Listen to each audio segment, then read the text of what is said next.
Les pires périodes pour expédier vos marchandises, vos conteneurs depuis la Chine. Ton conteneur peut rester bloqué des semaines si tu ignores ça. On te parle très souvent des meilleures dates en Chine pour commander, mais personne ne te dit quand il ne faut surtout pas expédier. Si tu fais du business avec la Chine, alors retiens bien ces périodes à éviter. 1. La période du Nouvel An chinois, qui se déroule entre fin janvier et mi-février. C'est la pire période pour la logistique. Tout tourne au ralenti dans cette période de l'année en Chine. Les ports tournent au ralenti, les usines ferment, les chauffeurs vont en congé, tout le monde rentre chez soi. Les Chinois rentrent dans leur ville natale auprès de leur famille pour les fêtes. Résultat, ton conteneur peut rester bloqué au port tout ce temps ou être pris en charge en retard. Ça peut durer des semaines, voire un mois avant que ça bouge. Ensuite, tu as la Golden Week, du 1er au 7 octobre. C'est la grande fête nationale de Chine. Les Chinois la célèbrent pendant une semaine. Encore une fois, beaucoup d'usines ferment ou fonctionnent à effectif réduit. Les ports, les transporteurs sont saturés juste avant et juste après cette période. On a aussi les grandes fêtes commerciales comme le 11-11, le 12-12, le 6-18, le Black Friday chinois, voilà,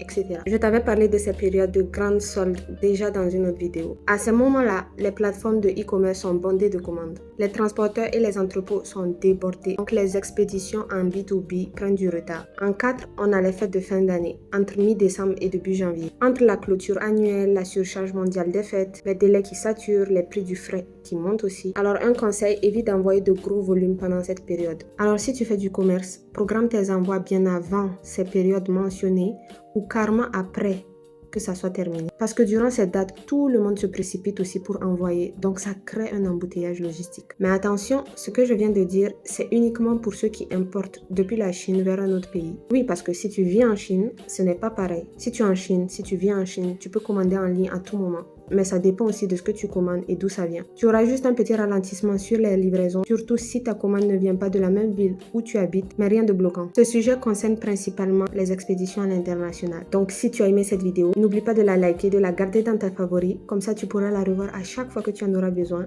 N'oublie pas aussi de t'abonner à moi pour ne rien manquer de toutes mes vidéos et on se dit à très bientôt pour une autre vidéo.